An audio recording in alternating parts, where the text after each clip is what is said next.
So check out that at sodastick.com. And always go back to sodastick.com if you like this kind of stuff, because they're always doing special runs. They have everything from barbecue stuff to plungers to to hats, to trucker hats, to T-shirts. All Minnesota themed. They have everything from curling to Minnesota Miracle type stuff, moss type stuff. Check out sodastick.com. From Mike Weisenberger, is KG ever going to return to the Wolves organization, or is that bridge burned? It's not burned, but it's certainly under construction. I think the key is, I think Glenn will have to sell the team. Like, I think that's where we're at in terms of the hard feelings that seem to be harbored on KG's side, and this is not all Glenn's fault. Like, I think this is a contentious relationship that has kind of festered over the years and had two now ugly partings, and so the waters have been muddied by sort of that the reunion and maybe Flip kind of having some conversations with KG that KG took more as ironclad promises, and they weren't really promises. They were just kind of sketching out possibilities for the future. And so my kind of impression is that Garnett really feels like he was wronged in this situation, even if he wasn't.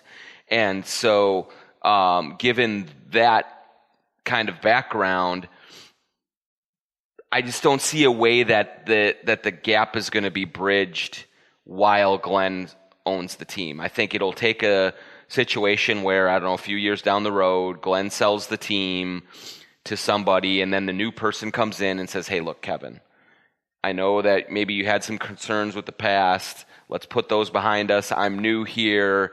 I want to have a relationship.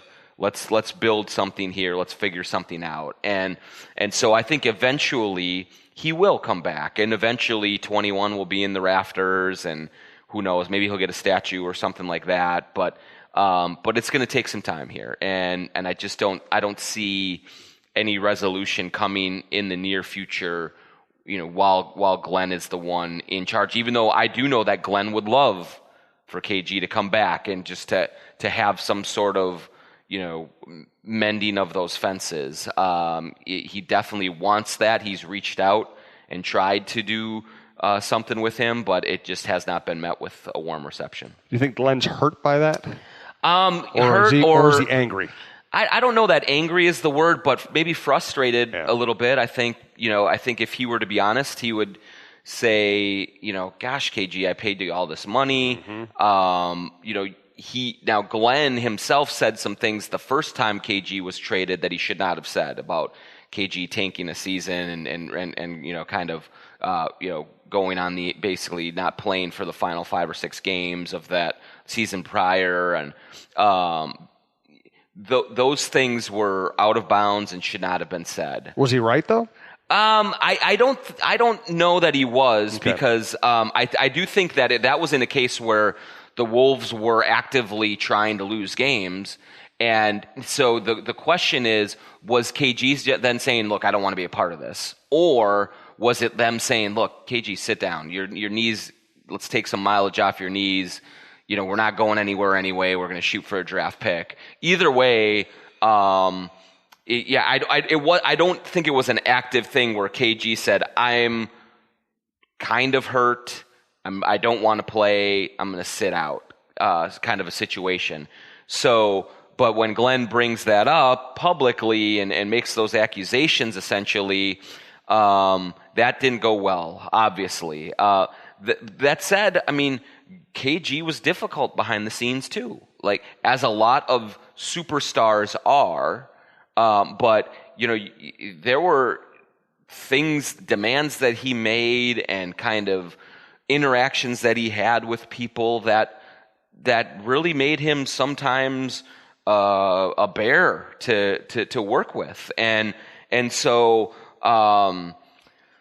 when you kind of when you put that in the mix with kind of him maybe trying to present himself as some sort of a martyr or somebody that was wronged, I think there probably is some frustration within the Wolves saying, now, wait a minute, there's a two-way street here. You could have really done some things differently as well, and we'll own up to our mistakes. Let's hear you kind of have some accountability too. And so what this all kind of comes back to, which is something that I have really been thinking a lot about, even in the middle of the latest, most recent Wolves drama, is the clear thing in the NBA for all of the benefits of the three-dimensional athlete and the individual as their own brand, and they're being able to be outspoken, and they're being able to share and connect with people like NFL players aren't able to. It's clear that when you get like the elite of the elite, a lot of these guys are killers, man, and they're not easy to deal with, whether it's Cat, whether it's Butler, whether it's KG, whether it's Kobe, LeBron. Steph might be one of the rare guys who's just like, this fairly easy to deal with guy. Durant has his times, these like the hyper competitive, best of the best push themselves in a way that if you don't respond the same way, they're going to be ornery. And so, that's just kind of part of the cost of doing business with the very cream of the crop, and you kind of have to be ready for that. And we also, the NBA has become notorious for this.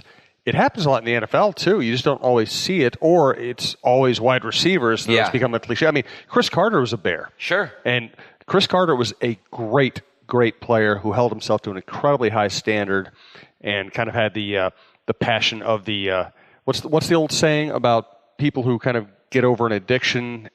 The passion of the converted. He had all kinds of problems. As soon as he put his life on the right track, he couldn't tolerate people who didn't work as hard or weren't as committed as he was. Randy Moss is the same way, and kind of a ruder way, but he was kind of a perfectionist himself. It does happen in other places. Another aspect of this I wanted to get to, Glenn Taylor, he saved the Timberwolves from moving, took over. He saved, he might have saved the Star Tribune with the way the industry's going. Do you think his family will sell the Timberwolves when you do? I do, yeah. I think that he for the last, 5 or 6 years at least, he's at least entertained the idea of selling.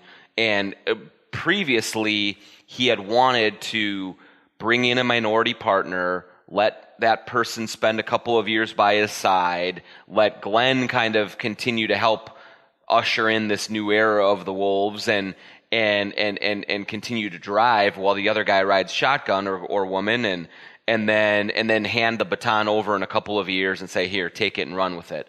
It's already made clear that yes,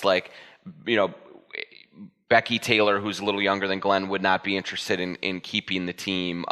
Any of Glenn's children will not be inheriting the team. It's going to be a situation where he does sell it, and whether it's a Meyer Orbach who's on the team's ownership structure now, or someone outside comes in and buys it, that's the way we're going to go. It's not going to be an inheritance issue. It's going to be a full regime change at some point down the road. Interesting. From Kyle Copy, since Jimmy is leaving, how do the Wolves rebuild? Since Jimmy is leaving. Yeah. Hey, look, but that's the big question, right? Yep. That's the one thing that has to be decided at some point this year. I don't think it's a foregone conclusion that he's leaving, as many Wolves fatalists do, and I understand the fatalism. But the key for this year is for them to try and do the things that need to be done to make Jimmy want to stay and make Cat and Wiggins and everyone want him to stay. But then also, if the worst case scenario does come up and the season is not going well and it's becoming even dicier for Jimmy to keep Jimmy here, their decision is going to have to be, do we trade him? Mm-hmm. And the prospects of Tom Thibodeau making that decision and essentially, pushing the detonation plunger is going to be an interesting one to watch. It would be hard for them to let him go without getting any compensation.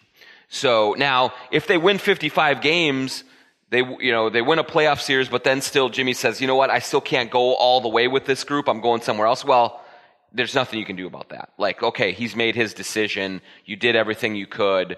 And if you lose him, you lose him. But the dicey situation will be if come January 1st, they're outside of the playoff picture.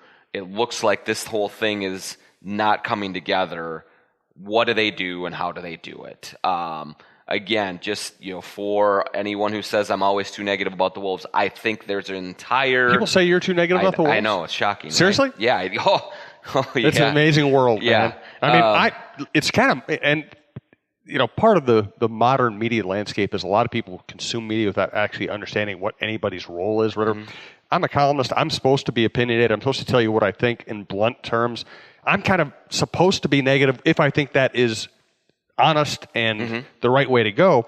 I mean, John, you just kind of tell people what's going on. Yeah, that's what I do, but some people... And if you cover the Timberwolves, a lot of times that means you got to tell people, it ain't working out that's great. That's right, yeah, exactly. That's just the perception sometimes. Wow. That I hear quietly. So